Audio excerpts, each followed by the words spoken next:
లూకా సువార్త 8వ అధ్యాయం 43 నుంచి చదువుకున్నాం. అప్పుడు 12 ఏండ్ల నుంచి రక్తస్రావము గల రోగము గల ఒక స్త్రీ ఎవని చేతను స్వస్థత నొందనిదై ఆయన వెనుకకు వచ్చి సరే ఇక్కడ దీనికి ఇప్పుడు ఇక్కడ అర్థం తర్వాత వెళ్దాం. 12 సంవత్సరం నుంచి రక్తస్రావము గల స్త్రీ, రోగము గల స్త్రీ ఎవని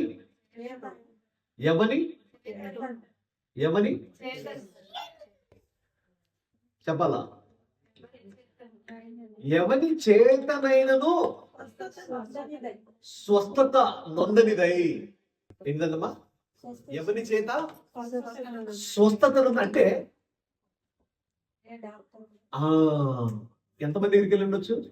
12 సంవత్సరాల రక్తస్రావం గల స్త్రీ. ఎన్ని సంవత్సరాలు? 12 years. 12 సంవత్సరాలు. నెలకింది సంవత్సరానికి 12 నెలలు. 12 into 12 144 నెలలు. రైట్? 144 నెలల నుంచి ఏమైంది? ఆ స్త్రీ రక్తస్రావముతో ఇబ్బంది పడుతుంది. ఇప్పుడు మనకి జ్వరం వచ్చినందుకు ఒక 10 రోజులు ఏం చేస్తాం మనం? నెల రోజులు ఏం చేస్తాం? డాక్టర్ దగ్గరికి వెళ్తాం. తగ్గలేదు ఏం చేస్తాం? ఇంకో డాక్టర్ దగ్గరికి వెళ్తాం. తగ్గలేదు ఏం చేస్తాం? ఫీజు ఎంత అవుతుంది? చాలా అవుతుంది కదా. మరి ఆ 12 సంవత్సరాలు బట్టి ఆ స్త్రీ ఎంత ఖర్చు పెట్టి ఉండొచ్చు? ఎంత ఖర్చు పెట్టి ఉండొచ్చు? తన ఆస్తి మొత్తాన్ని ఖర్చు పెట్టి. అక్కడ స్త్రీ తన భర్తకి సహాయం లేదు, తన పిల్లల సహాయం లేదు, ఎవరి సహాయం లేదు. ఆమె ఇండిపెండెంట్ గా జాబ్ కూడా చేస్తాడు. తన ఉద్యోగం చేసుకుంటూ హాస్పిటల్కి వెళ్ళి అయినా అసలు తగ్గట్లేదు. ఎవరు ఏ వైద్యుడి దగ్గరికి వెళ్ళినా తగ్గట్లేదు.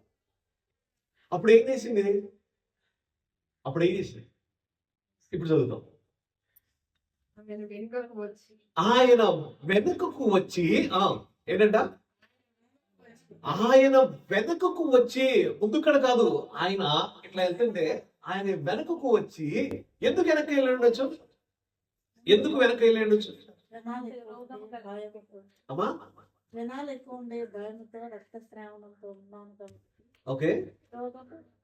ఓకే, నేను రక్తస్రావము గల స్త్రీని, నేను రోగం వచ్చిందండి, నేను అసలు ముట్టుకోగలనా? ఆయన నన్ను ముందుకు రానివ్వగలడా?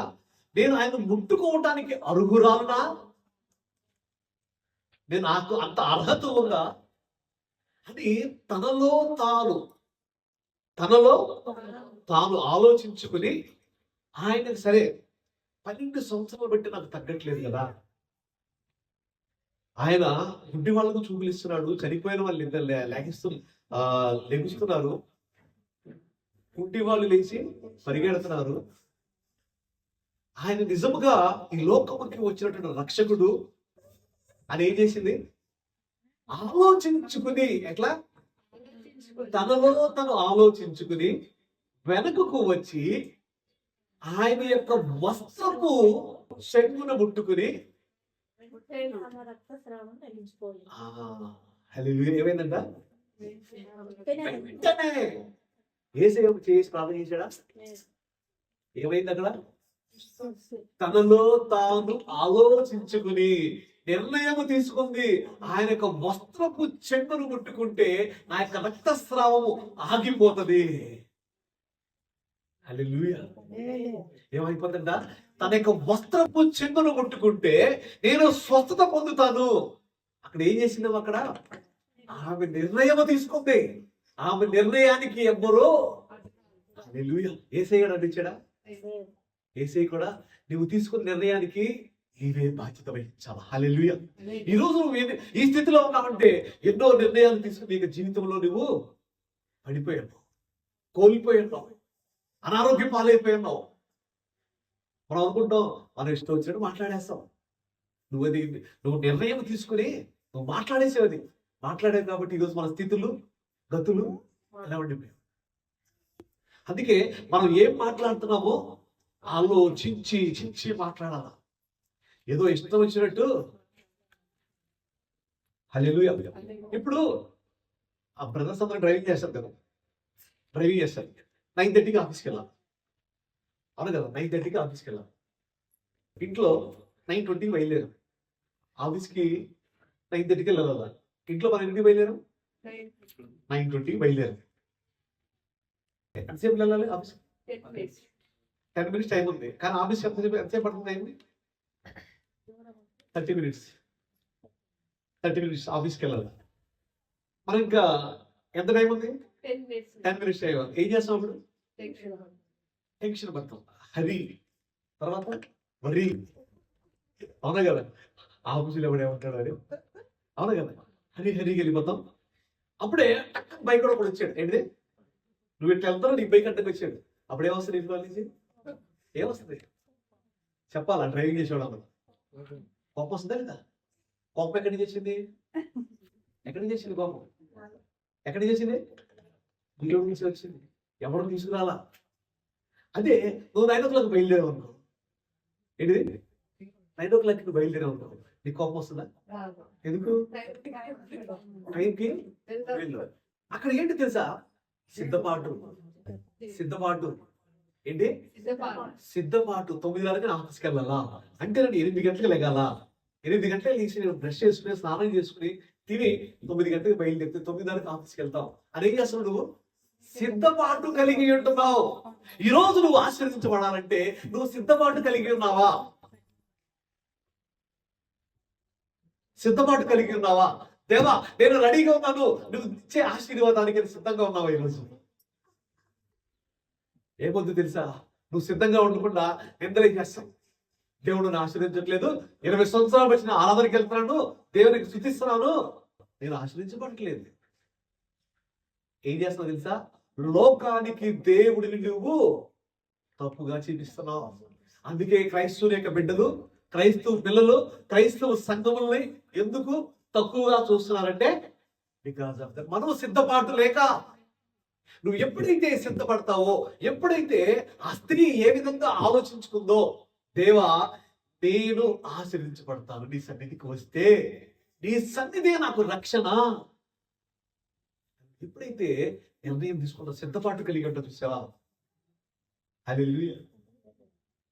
దేవుడు ఎన్నో రకాలుగా తన వాక్యం ద్వారా అసలు ఈ వాక్యాన్ని మనం తీసుకోవటానికి, ఈ వాక్యాన్ని చదవటానికి మనం అర్హులం. అసలు అర్హత లేనటువంటి మనకి ఆయన యొక్క మాట ఇచ్చాడు.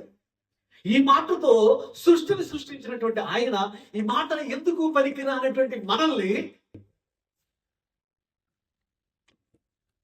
ఈ లోకంలోనే తీసుకొచ్చి ఆశీర్వదించి ఆయన మాట ద్వారా ఈ లోకముని శాసించమని ఆయన వాళ్ళ లోకానికి ఇచ్చాడు. మనం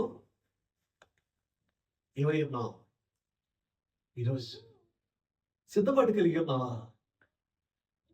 అప్పుడు హరిలో నిర్ణయాలు తీసుకుంటాం. అయిపోయింది లేదు. ఇప్పుడు వాడెవడో అడ్డొస్తాడు, వాడిని తిడతావు, ఆడొక మాట అంటాడు, ఆడు మామూలుగా ఆడి దారిలో ఆడు వెళ్తా ఉంటాడు. మనం ఏం చేస్తాం? తిడతాం. అరే కళ్ళు కనపడతలేదా? కళ్ళు కనపడతలేదు, నీకు కనపడతలేదు, ఆడు కాదు, నీ కళ్ళు మూసిపోయినాయి. ఎందుకు? 9:30కి ఆఫీస్కి వెళ్ళాలి, 9:20కి బయలుదేరుతావా? తప్పేదే మనదే. మనం ఏం చేస్తాం? ఎదుటి తిడతాం. మనకు సిద్ధపాటు లేదు కాబట్టి. హల్లెలూయా. మనకి సిద్ధపాటు లేదు. హల్లెలూయా. ఏది లేదు? సిద్ధపాటు. మనం నిజంగా ఆశీర్వదించబడాలనుకుంటే మనం ఏం కలిగి ఉండాలా? సిద్ధపాటు కలిగి ఉండాలా లేదా? బాబుగారు నిద్రపోవద్దు. ఎంతమంది నిద్రపోతున్నారు? హల్లెలూయా. నిజంగా మనం ఆరోగ్యంగా ఉండాలా లేదా? ఆరోగ్యంగా ఉండాలా లేదా? ఆరోగ్యంగా అబ్రహాం ఎలా చనిపోయి ఉండొచ్చు? అబ్రహాం ఏ విధంగా చచ్చిపోయి ఉండొచ్చు? ముసలివాడే అబ్రహాము, ఇస్సాకు, యాకోబు ఎలా చనిపోయాడు చూడు. తాబేలు చనిపోయారు. మంచి నిండు నూరేళ్ళు, 2 నూరేళ్ళు కాదు ఇంకా ఎక్కువ చక్కగా చనిపోయారు. ఎటువంటి అనారోగ్యం లేకుండా చక్కగా చనిపోయారు. మరి మనం ఈరోజు ఏ రకంగా చనిపోతున్నాము? అనారోగ్యం పాలై. అంటే మనకు దేవుడిచ్చిన యొక్క శరీరానికి మనం వాల్యూ ఇవ్వట్లేదు. ఎందుకు చెప్పాలి? ఎందుకు వాల్యూ ఇవ్వట్లేదు? ఏంటిది కాదు, ఫ్రీగా ఇచ్చాడు. ఇది నువ్వు ఫ్రీగా ఇస్తాను నీకు మార్కెట్లో. ఇప్పుడు నీకు ఫ్రీగా ఇచ్చాడనుకో, నువ్వు ఇంటికి తీసుకెళ్తావు. ఫ్రీగా ఇచ్చాడనుకో ఇంటికి తీసుకెళ్తావు. దీని జాగ్రత్త దాచుకుంటావా? దాచుకో. ఎందుకు? దీని వాల్యూ నీకు తెలియదు. ఏంటిది వాల్యూ తెలియదు. ఎగ్జాంపుల్ గా భార్య భర్తల గురించి చెప్తాం. మన గురించి మాట్లాడుకుందాం. Common families, middle class families. మనం కష్టపడి 4 రోజులు కష్టపడతాం. ఏంటిది 4 రోజులు కష్టపడతాం. ఒక 50,000 లేకపోతే 20,000, ఒక 10,000, ఒక ₹1,00,000 జీతం వచ్చేది. ఏంటిది ఎట్లా వచ్చిందా జీతం? ఎన్ని రోజులు కష్టపడితే? 4 రోజులు కష్టపడితే జీతం వచ్చింది. ఇంటర్నెట్ కట్టాలా, పెట్రోల్ కావాలా, ఈఎంఐలు కట్టాలా, ఇంకెన్నో ఉంటుంది, అప్పులు కట్టుకోవాలా. ఈలోపు మీ ఆవిడొచ్చి పండుగ ఉంది, క్రిస్మస్.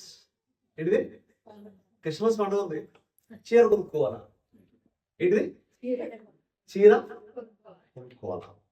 ఆవిడ భర్త ఏమంటాడు? అమ్మా ఈ మందు కొంచెం టైట్గా ఉంది, అయినా సరే పర్లేదు, ఒక 500 చీర కొనుక్కోమ్మా అంటే అమ్మాయి ఏమంటది? 500 చీర వస్తుందా? 500 అసలు ఈరోజు ఏమొస్తున్నాయి? అసలు 500 ఏమైనా వస్తున్నాయా? జాకెట్ గుడ్డు కూడా లేదు, జాకెట్ గుడ్డ కూడా రాదు. హల్లెలూయా. అప్పుడు ఆయన ఏమంటాడు? నీకు సంపాదిస్తే కానీ దాని విలువ తెలియదు. భారీ సింపుల్గా అడిగేస్తుంది, నాకు 3,000 కావాలి చీర కొనుక్కోవడానికి. కానీ భర్త ఏమంటాడు? ఆ కష్టం విలువ తెలుసు. ఎందుకు? కష్టపడ్డాడు కాబట్టి. ఎందుకు? ఎలా కష్టపడి ఉండొచ్చు?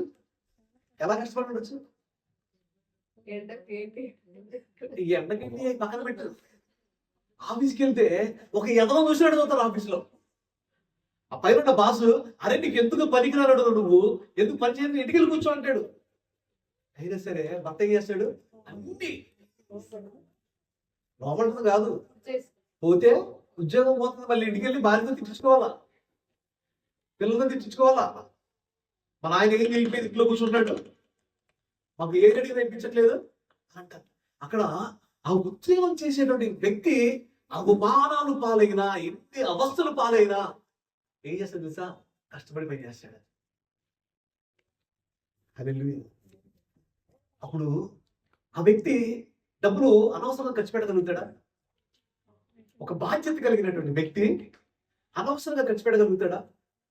ఒకవేళ ఆ వ్యక్తి అనవసరంగా ఖర్చు పెడుతున్నాడు అంటే ఆ వ్యక్తికి తను చేసే ఉద్యోగం పట్ల బాధ్యత లేదు, శ్రద్ధ లేదు, ఏదో వచ్చేది చేస్తాడు. అంటే ఆ వ్యక్తి రూపాయి భర్తలు భార్యలు, కొంతమంది భార్యలు, కొంతమంది భర్తలు ఏమనుకుంటారంటే వీడు పాయిసోడు. ఏంటిది పాయిసోడు?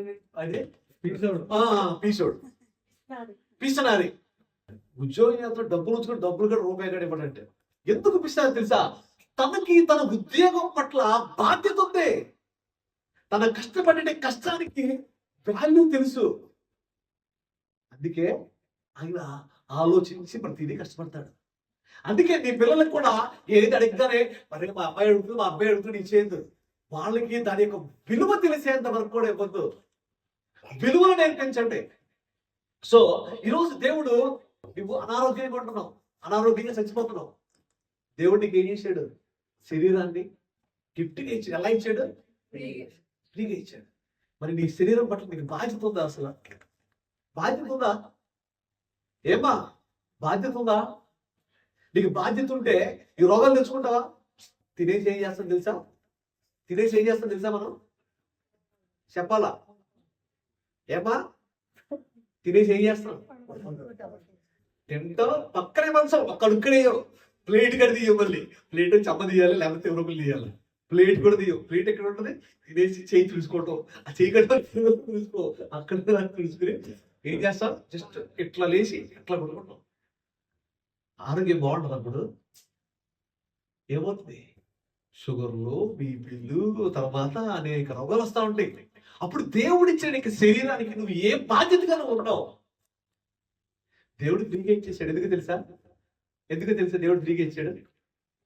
ఎందుకు తెలుసా? చెప్పండి, చెప్పాలి. ఎందుకు దేవుడు మీకు శరీరాన్ని ఫ్రీగా ఇచ్చాడు?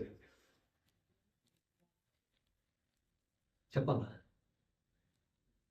మీ పిల్లలు డబ్బులు అడగాలి సార్, ఎందుకు ఇస్తారు? అమ్మా, ప్రేమతో ఇస్తారు. దేవుడు కూడా నిన్ను ప్రేమతో చూస్తున్నటువంటి దేవుడు, అరే మా బిడ్డలకి ఎంతకంటే నేను ఇవ్వగలను, నేను ఏమి ఇవ్వగలను అని చెప్పేసి ఇచ్చేసాడు. ఫ్రీగా ఇచ్చాడు. కానీ నీకు దాని విలువ తెలియట్లా, దాని విలువ తెలియట్లేదు. నీ జీవితం పట్ల, నీ హెల్త్ పట్ల నువ్వు ఎంత శ్రద్ధ వహిస్తున్నావు? శ్రద్ధ వహిస్తున్నావు అసలు? ఏదో ఈరోజు మంచిగా ఉందంటే హ్యాపీగా తింటాం. శరీరానికి ఎంత బాధ్యతగా మనం ఉన్నాం. సో ఆరోగ్యం పట్ల చాలా జాగ్రత్తగా ఉండాలా. మనం ఏదో వాక్యం చెప్పేసి వెళ్ళిపోవడం కాదు. వాక్యం వినాలా, ఎలా జీవించాలో తెలియాలి. దేవుడు మనకిచ్చిన దాన్ని ఎలా వినియోగించుకోవాలో మనం తెలుసుకోవాలా. హల్లెలూయా. ఎవరు అనారోగ్యంగా ఉండడానికి వీలు లేదు. ఒకవేళ నువ్వు అనారోగ్యం ఉన్నారంటే అపవాది యొక్క వలలో నువ్వు పడ్డంటే. నువ్వు అంటే అడగాల, దేవా పగలంట దెబ్బైనను, రాత్రి వెన్నెల దెబ్బైనను నాకు తగలదు, నాకు ఏ ప్రాణహాని లేదు అని నీ వాక్యం సెలవించింది. వాక్యం సెలవిచ్చింది. ఏసీ ఏమన్నాడు? నా యందు మీ మాటలు నిలిచి ఉండే నేడలా మీకు ఏది అడుగుంటే అదే మీకు. ఇప్పుడు ఆ వాక్యం నీలో ఉందనుకో, దేవా పగల ఎండ దెబ్బకైనను, రాత్రి వెన్నెల దెబ్బైనను నాకు ఏం తగలదు, నాకు ఏ ప్రాణహాని కలగదో ఆ వాక్యం నాలో ఉందేవా. లేచిపో. దేవుడు నీకు ఏది కావాలి, దేవుడు నీకు నేడుగా నీ పక్కన వస్తా ఉంటాడు. ఏమైనా దొరుకుతున్నప్పుడు, ఇబ్బంది ఉన్నప్పుడు నీ చేసిన అవసరం లేదు. ఎందుకు? పగలు అసలు ఏది ఇచ్చినా నీకు తగలదు. రాత్రులు ఇప్పుడు శనికాలం ఎక్కువైపోయింది, ఏంటి రోగాలు వచ్చేస్తాయి. కానీ మనం ఏం చేయాలా? బ్రదర్ ఇప్పుడు నువ్వు ప్రార్థన చేసిన రాదు. నువ్వు ముందుగా జాగ్రత్తగా పెట్టుకుంటే నీ వచ్చి సిద్ధపాటు కలిగి ఉండాలా. నీ శరీరం పట్ల, నీ ఆరోగ్యం పట్ల, నీ కుటుంబం పట్ల సిద్ధపాటు కలిగి ఉండాలా. హల్లెలూయా. నీ పిల్లలు పెద్ద డాక్టర్ అవ్వాలంటే ఏం చేస్తావు? ఏం చేయాలా?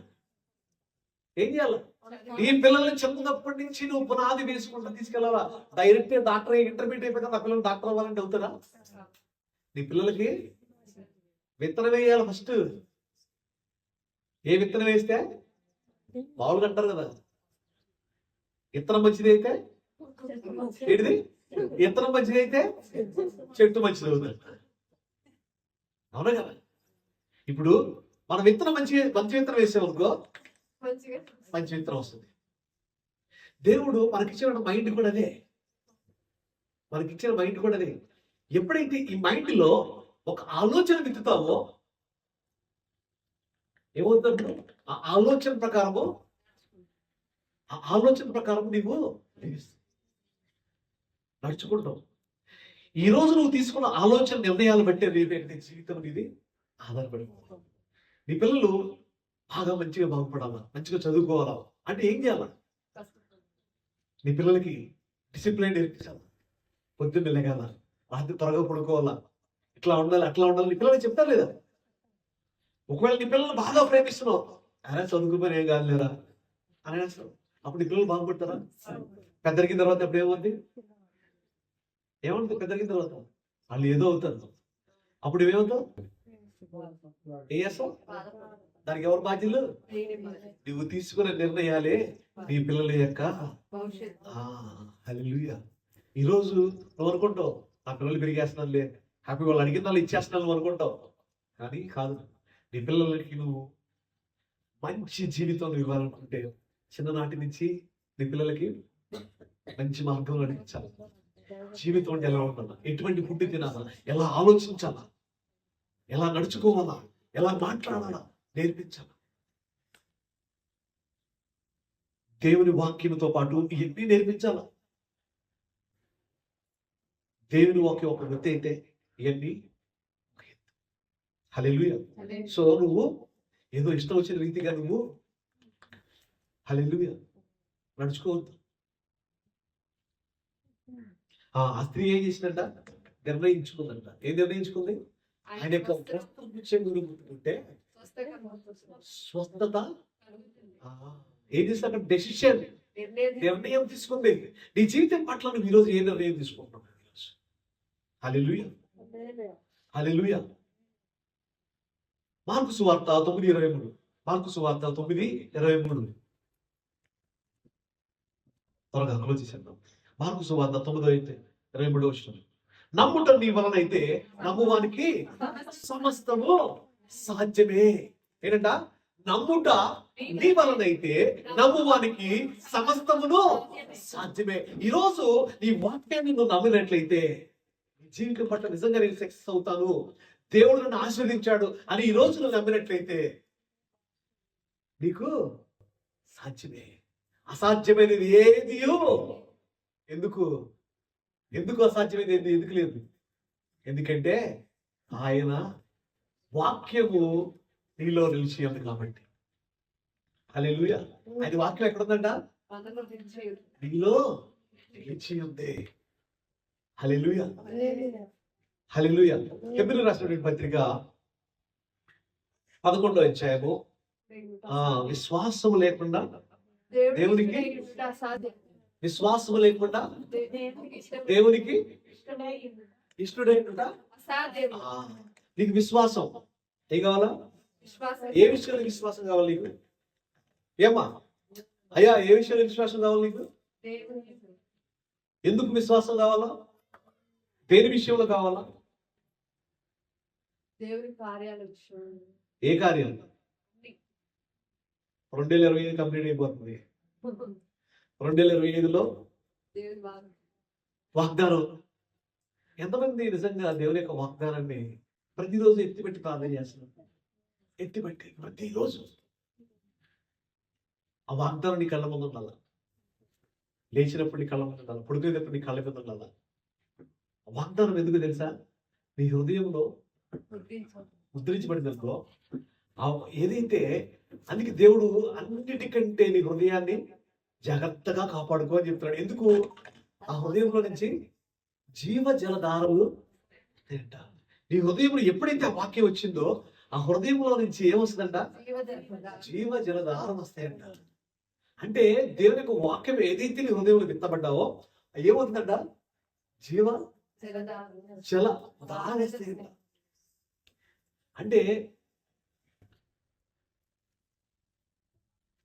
మ్యారేజ్ ఒక వైఫ్ అండ్ హస్బెండ్, ఏంటిది? ఒక వైఫ్ అండ్ హస్బెండ్ మ్యారేజ్ చేసుకుంటారు. వాళ్ళ యొక్క సంసారం హ్యాపీగా ఉందనుకో, మంచిగా పిల్లలు ఉంటారు. డే 1 నుంచి వాళ్ళు హ్యాపీగా లేరనుకో, పిల్లలు ఉంటారు, గొడవలవుతూ ఉంటాయి, ఏదో ఒకటి ఉంటుంది. అంటే వాళ్ళు ఎలా వాళ్ళ యొక్క సంసారాన్ని గడిపేయాలి? సంతోషంతో 100% మనస వాచ కర్మ అన్ని రకాలుగా ఎఫర్ట్స్ పెట్టారు, ఫోకస్ పెట్టారు. కాబట్టి వాళ్ళకి ఏమయ్యారు? పిల్లలు పుట్టారు. అంటే వాళ్ళ సంసార జీవితంలో సక్సెస్ అయ్యారు. మరి నీ జీవితంలో సక్సెస్ అవ్వాలంటే ఏం చేయాలా? ఏం చేయాలి? ఫోకస్ ఎలా ఉండాలా? నువ్వేం చేస్తున్నావు అనేది నీకు ఫోకస్గా ఉండాలా. ఒకటి అడగల దేవుడిని, దేవా గురుని ఆశీర్వదించి. మరి నేను ఒక్కడిని ఆశీర్వించకూడదు కదా దేవా, నా ద్వారా అనేక మంది ఆశీర్వించబడాలి కదా దేవా. ప్లీజ్ దేవా, ప్లీజ్ డాడీ, ప్లీజ్ నేను ఒక్కడిని ఆశీర్వించబట్టి నేను ఒక్కడే హ్యాపీగా ఉంటా, నా చుట్టుపక్కల ఒక్కడే హ్యాపీగా ఉండాలి దేవా. Please I request you. నన్ను ఇంకా అనేక మందికి ఆశీర్వాదకరంగా ఆశీర్వించు. నువ్వు ఎప్పుడైతే దేవుడిని అడుగుతావో నీకు అసలు అక్కడ చుట్టుపక్కల ఉన్నదాన్ని తెలుసా, అప్పుడు ఉంటది ఈ ఆశీర్వాదము. అసలు అడ్డుకునే ఉండదు. హల్లెలూయా. అందుకే నమ్ముటను నీ వలనైతే నమ్మువానికి సమస్తము. దేవుడు చెప్పాడు అబ్రహాముకి, నువ్వు ఆశీర్వదించబడతావు, జనములకు తండ్రి అంటావు. ఏం చేశాడు అబ్రహాము? దానిని నమ్మాడు. అది ఆయనకి ఏమైంది? నీతిగా ఎంచబడింది. ఈ రోజు దేవుని యొక్క వాక్యం నీకు వచ్చినట్లయితే, నువ్వు నమ్మినట్లయితే, ఈ రోజు వాక్యం నీకు నీతిగా ఎంచబడింది. హల్లెలూయా. ప్రతి ఒక్కరు లేచినప్పుడు చిన్న మా ప్రార్థన చేసిన వాక్యం చేసుకున్నాం.